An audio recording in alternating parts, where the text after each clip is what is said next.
Mesdames et messieurs, bonjour et bienvenue sur la 89.3 FM et sur les www.gms.sn. Bienvenue dans votre émission à la découverte d'une paroisse. Nous sommes aujourd'hui à la paroisse Notre-Dame de l'Annonciation de Niaguis avec l'abbé Camille Gomis, curé de la paroisse. Abbé Camille, bonjour. Bonjour Eva. Merci d'accepter notre invitation. C'est moi qui vous remercie d'avoir choisi notre paroisse. Merci. Voilà, abbé Camille, pouvez-vous nous faire une petite présentation de votre paroisse?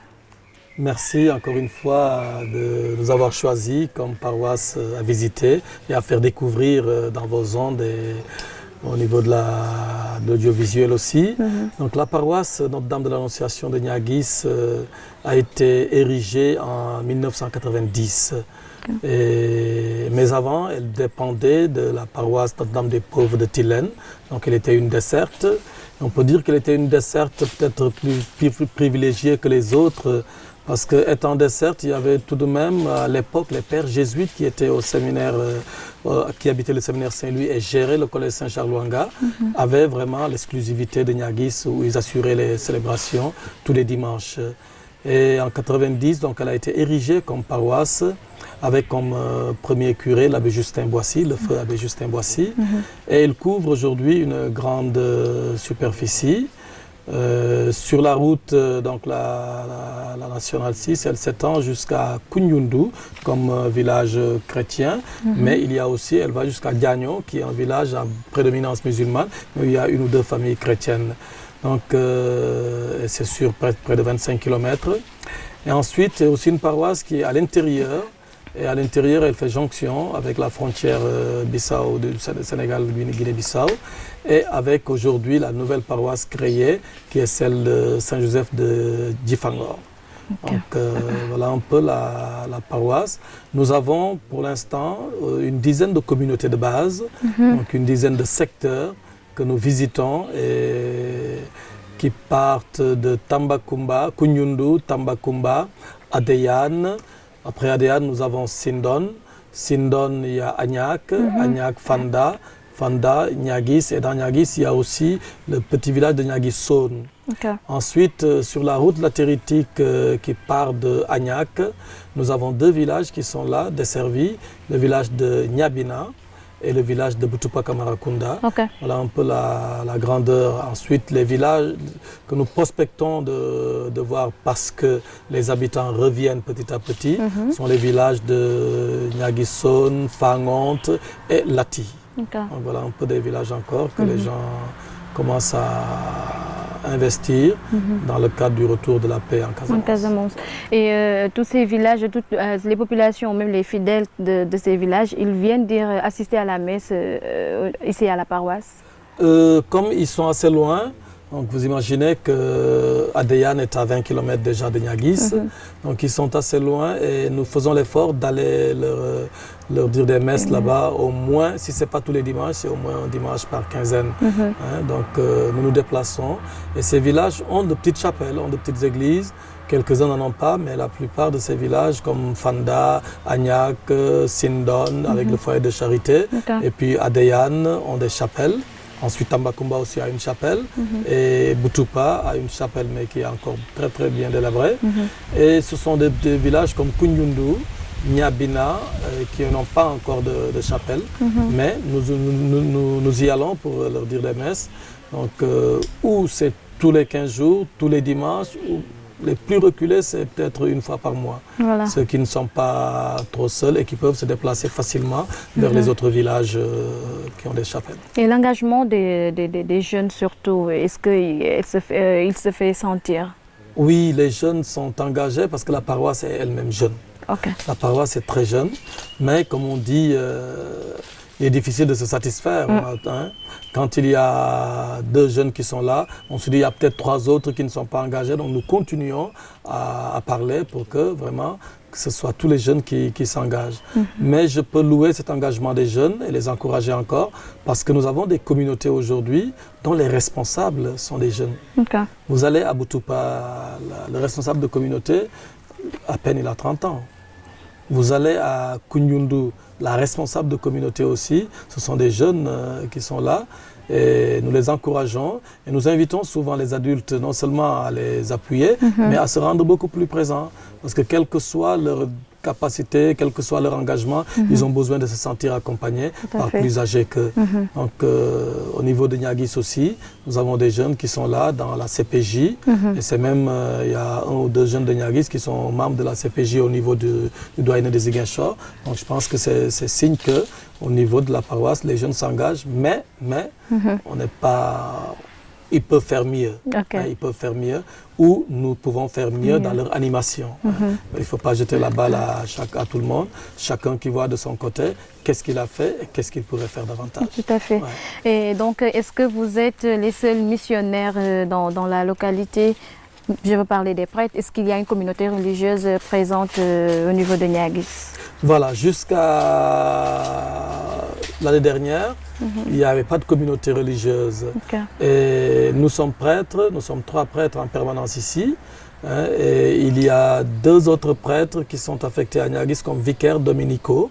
Ça veut dire que les dimanches, quand ils ont la possibilité, ils viennent nous aider vraiment pour les célébrations, pour permettre au maximum de villages d'avoir au moins une messe par semaine. Et malheureusement, ils sont libres les dimanches, mais étant dans des structures, donc des maisons de formation, il arrive des dimanches aussi où ils ont des activités internes et ils ne peuvent pas être disponibles. Mais pendant les fêtes, vraiment, c'est une grâce parce que quand leurs enfants des séminaires ou les jeunes des séminaires sont en vacances, eux, ces prêtres-là sont beaucoup plus libres et ils n'ont jamais manqué de nous aider pendant les fêtes. De ce fait, les communautés, pendant les grandes fêtes, Noël, Pâques, vraiment bénéficient de messes de manière régulière. Ensuite, les religieuses, comme je l'ai dit, il y a 2 ans, il n'y avait pas de religieuses et depuis l'année dernière, il y a une communauté de sœurs qui a été affectée officiellement pour la paroisse de Niaguis. Mais malheureusement, ces sœurs n'habitent pas. Parce qu'il n'y a pas de maison pour les recevoir. Et c'est pourquoi, quand elles sont arrivées venant de Bissau, elles ont été accueillies par les Sœurs de la Résurrection à Brin, dans une maison de leur postulat qui était libre. Elles ont été accueillies là. Et ensuite, l'année dernière, ils ont aménagé la direction des œuvres catholiques de la place là. Et donc de Brin, elles sont venues maintenant à la direction des œuvres catholiques, ce qui leur permet d'être un peu plus proches de la paroisse où elles attendent de s'installer de manière beaucoup plus régulière et permanente. Donc elles viennent, étant à Ziguinchor, elles viennent nous aider, nous accompagner quand les messes dominicales et tout. Maintenant, il reste le programme d'animation pastorale.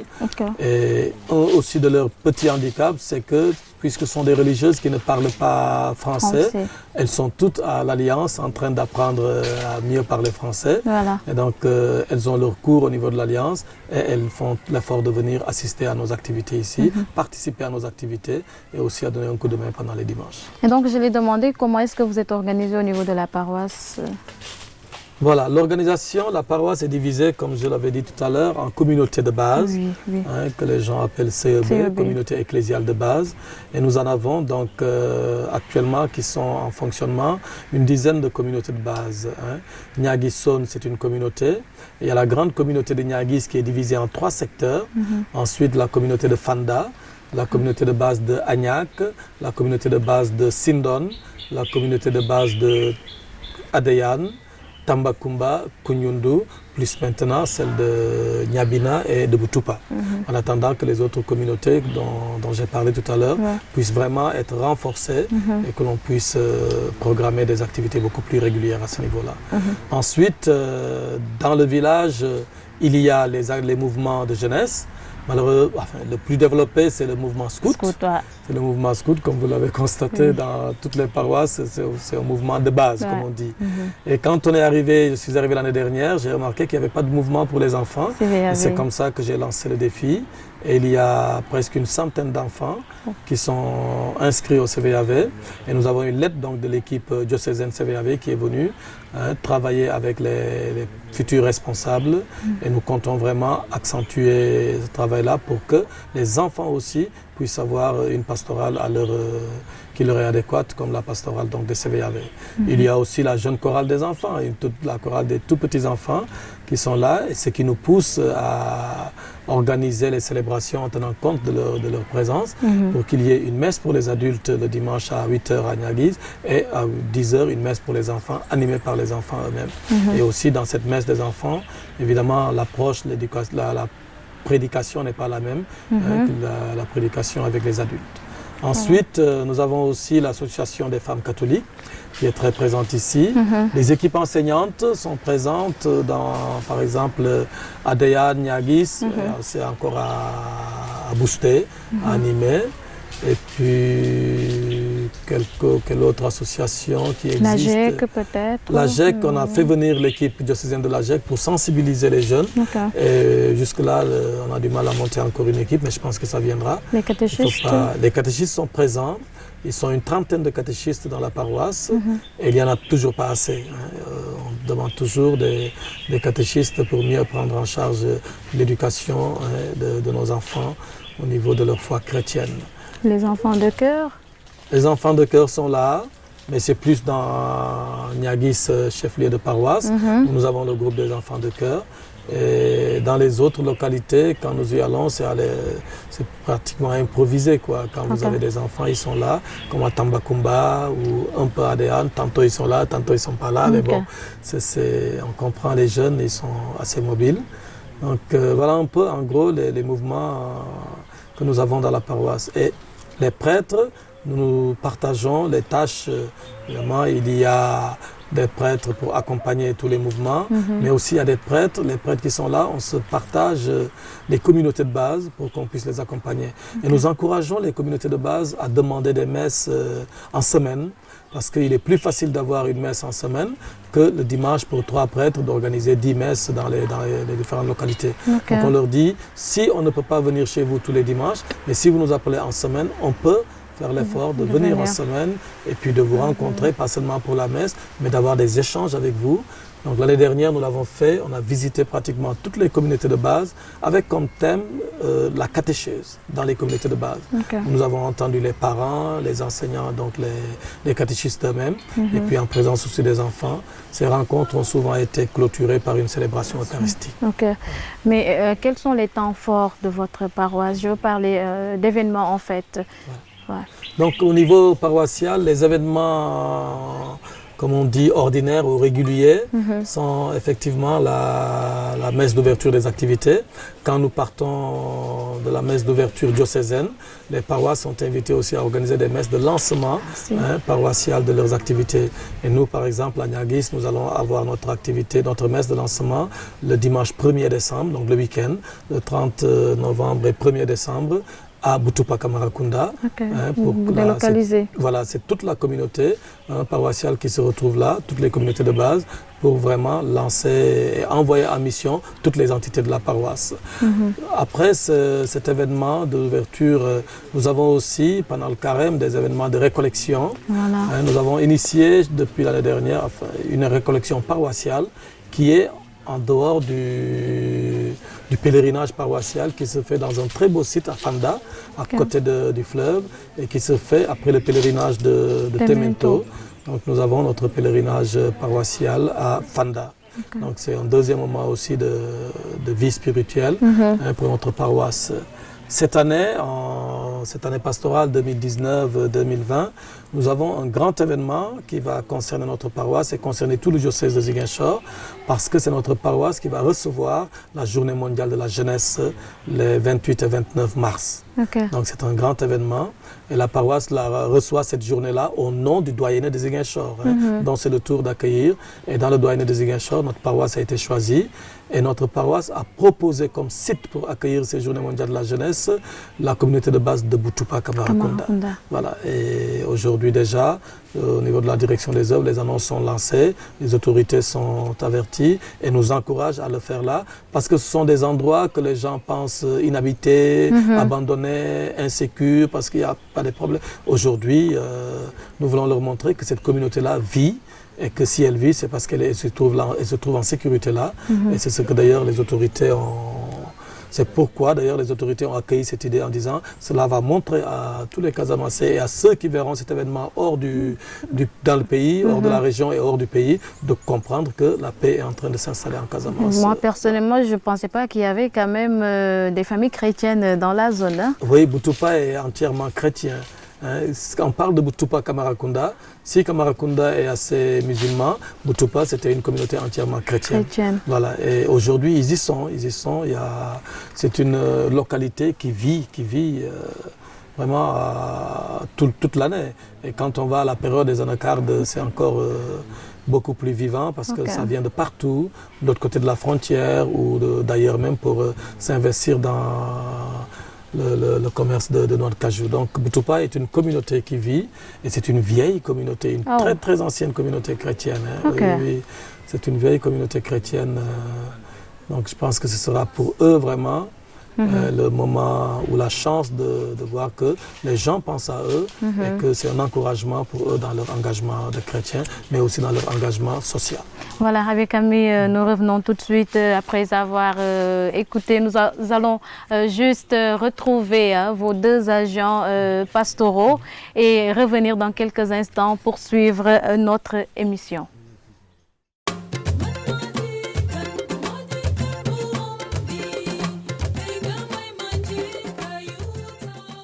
Je suis paroissien, membre du conseil pastoral pour les affaires économiques au niveau de la paroisse de Niaguis. Les difficultés, parce que d'abord, comme vous le savez, notre mission consiste à trouver les stratégies qui puissent permettre à la paroisse d'avoir des ressources. Et la première source de revenus sur laquelle nous comptons, c'est d'abord au niveau des paroissiens. Or, les paroissiens, c'est des populations qui sont dans un milieu qui n'est pas nanti. Surtout que nous polarisons beaucoup de villages déplacés. Et les populations n'ont pas assez de moyens. Et les quelques manifestations lucratives que nous organisons et sur lesquelles nous comptons avoir de l'argent à partir de la contribution des populations ne répondent pas assez. Deuxièmement, nous avons essayé de faire l'appel, c'est-à-dire en demandant des soutiens pendant nos manifestations, que ce soit au niveau des autorités locales, que ce soit au niveau des autorités aussi nationales. Mais souvent, nous n'avons pas des répondants. Mais il nous arrive des fois aussi d'avoir des répondants, surtout au niveau local, ce qui nous a permis de réaliser quelque peu de nos projets. La grande activité que nous avons organisée ici et qui nous rapporte de l'argent, la kermesse, c'était je crois en 2000. Et moi, une année après, je suis là. Et depuis 2001, je suis là. Mais ce n'est qu'il y a de cela 5 ans que je suis membre du Conseil pour les affaires économiques.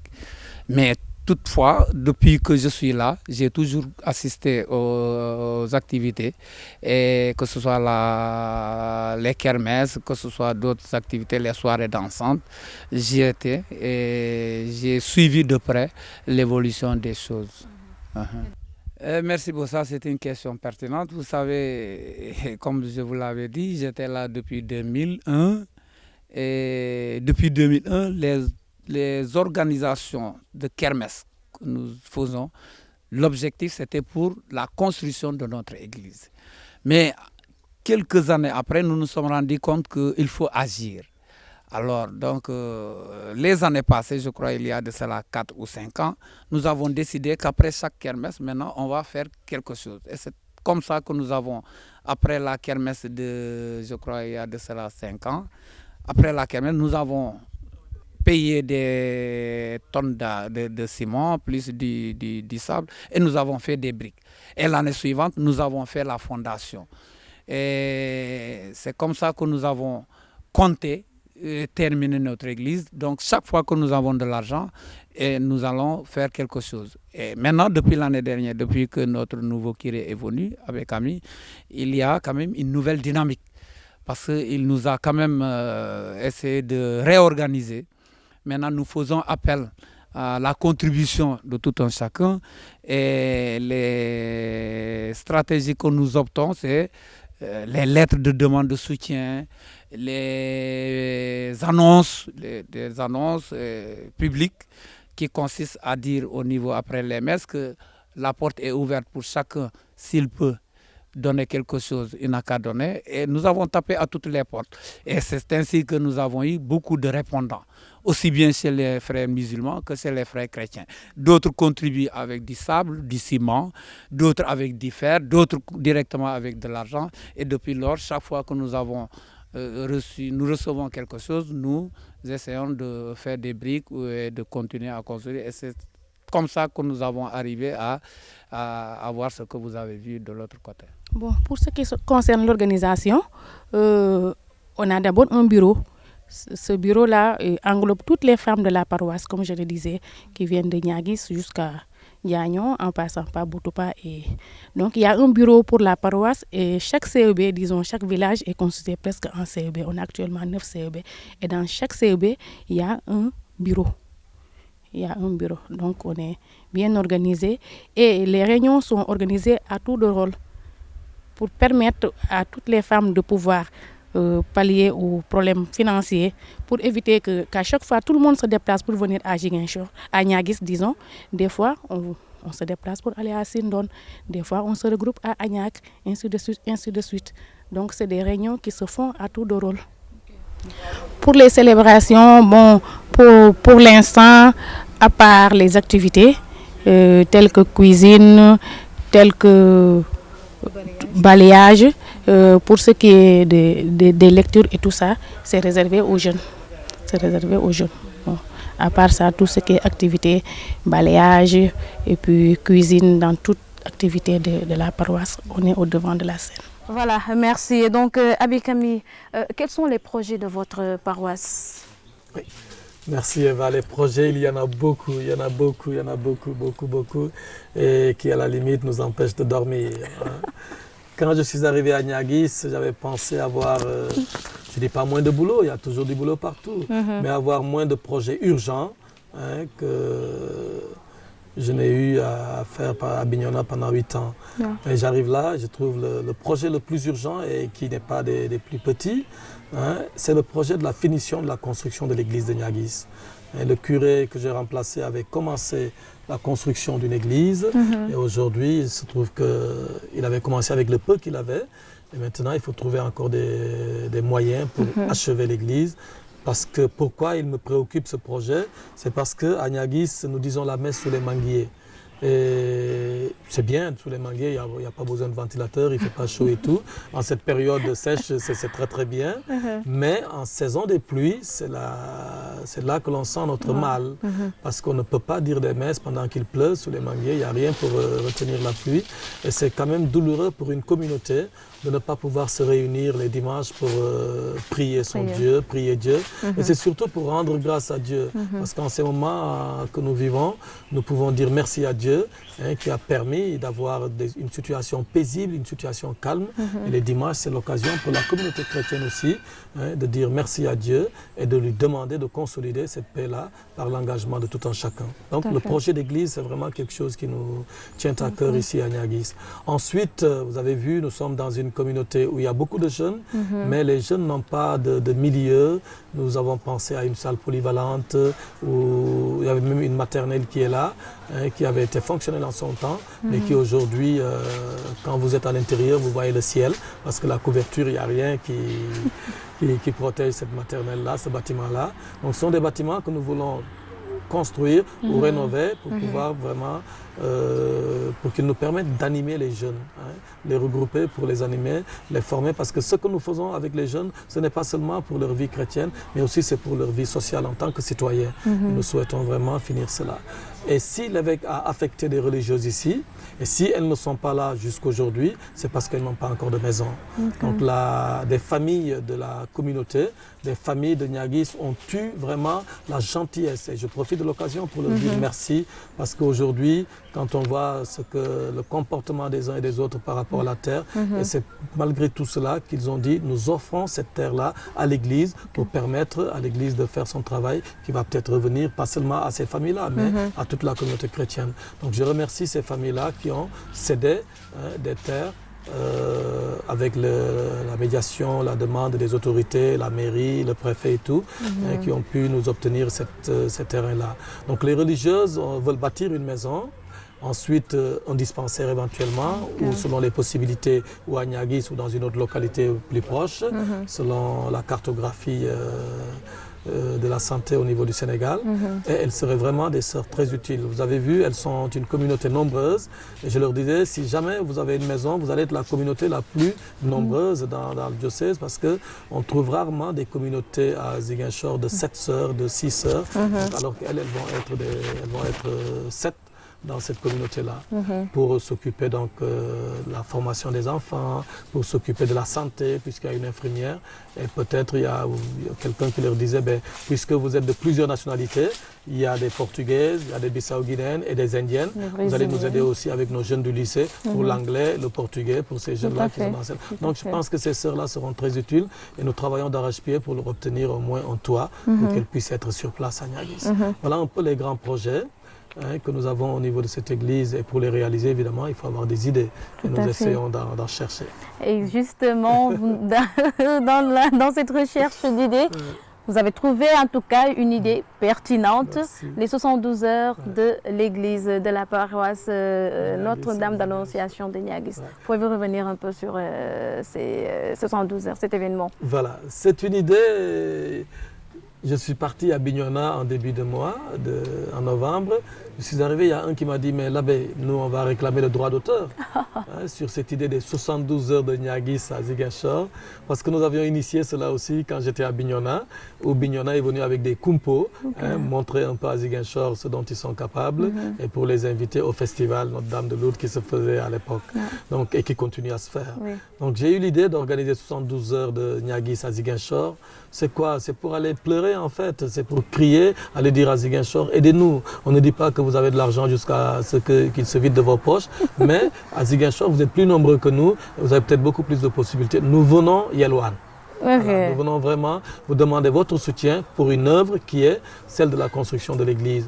Et pour ces 72 heures que nous voulons organiser donc les vendredis, samedis et dimanches 22, 23 et 24 novembre, nous avons sollicité aussi le soutien de certains artistes qui ont accepté vraiment de participer à ce projet-là sans mettre l'aspect financier devant. Sans mettre l'aspect financier devant, ils ont dit on vient vous aider, maintenant vous nous donnerez ce que vous aurez pour que l'on puisse, chacun vient avec son groupe, qu'on puisse récompenser ceux qui travaillent avec nous.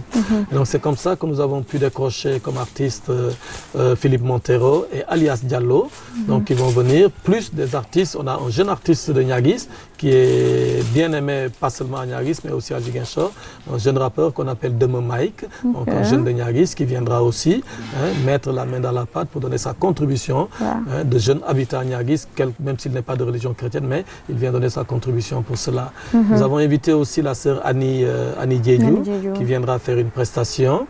Et comme c'est nous qui organisons Niaguis à les 72 heures à Ziguinchor, nous avons demandé à nos communautés aussi de préparer quelque chose.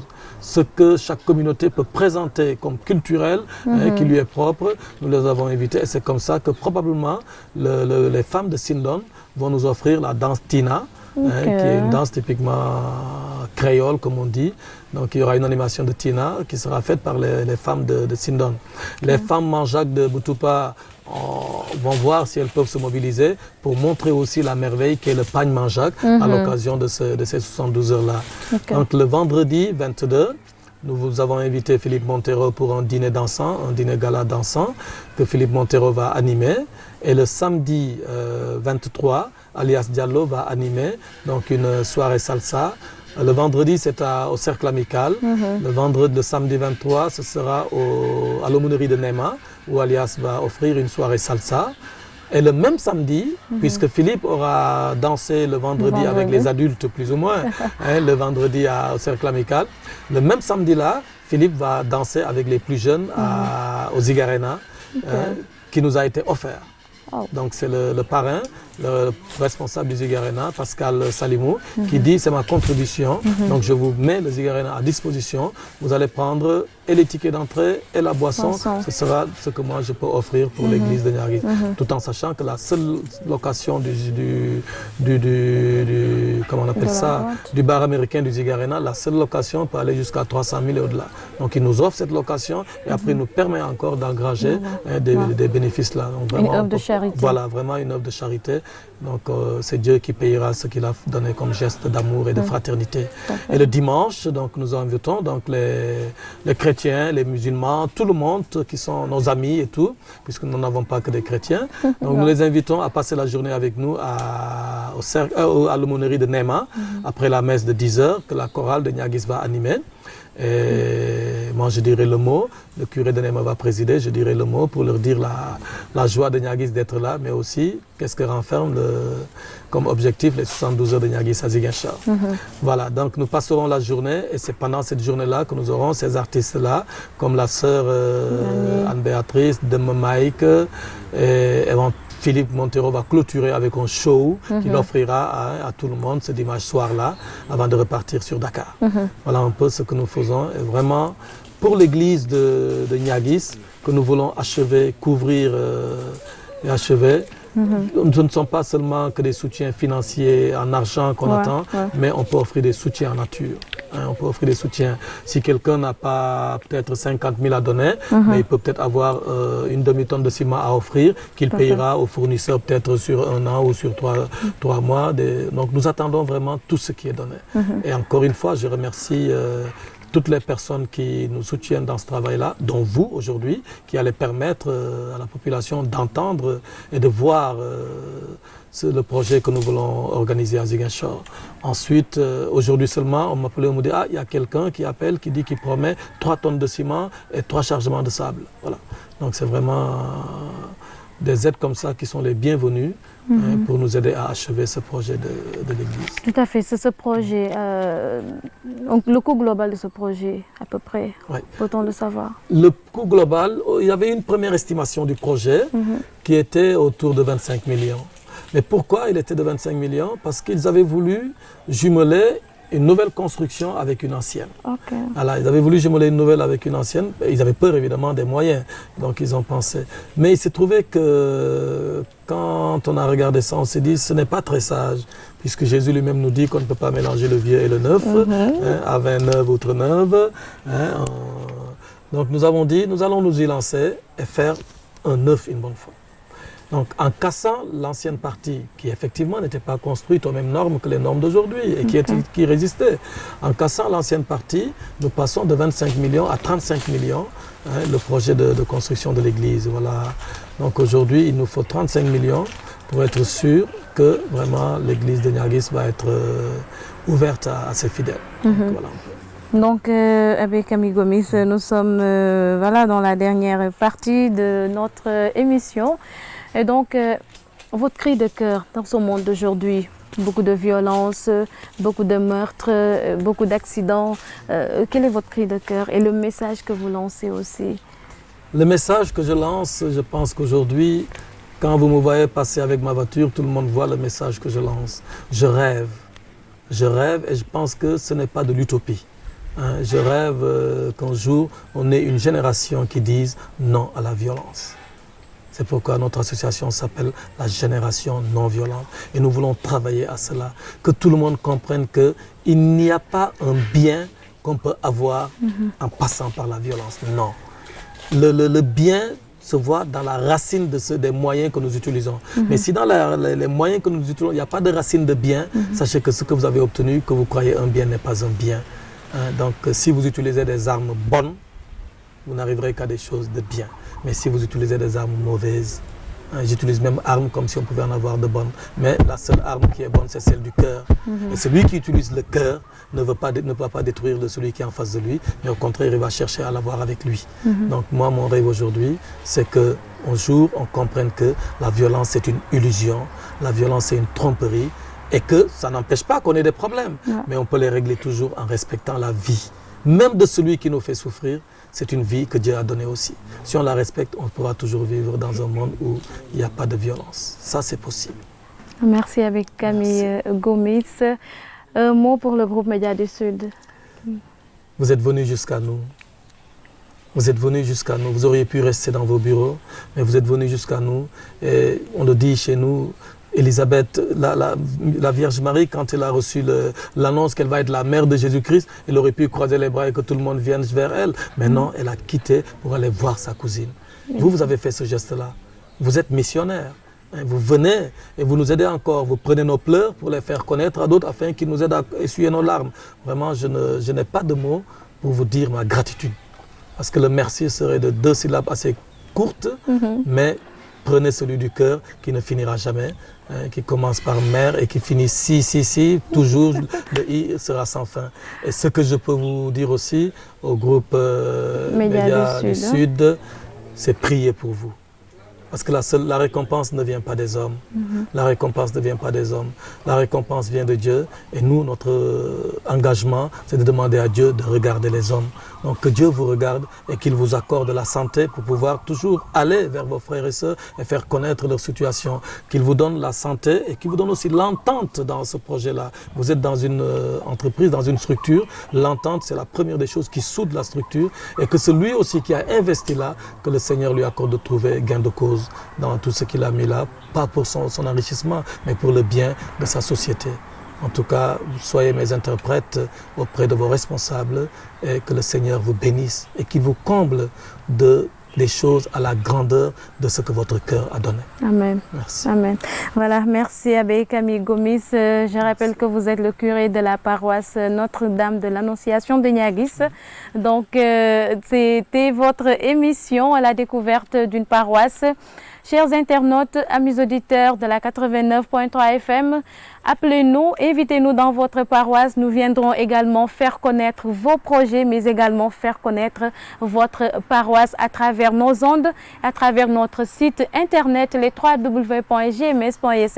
C'était votre émission avec Eva Sagna et toute son équipe, Marietou Cissé, Djili Diédiou, Issa pour la liaison. Il y a Didier Général également de l'autre côté. Merci de votre fidélité. Très prochainement. Au revoir.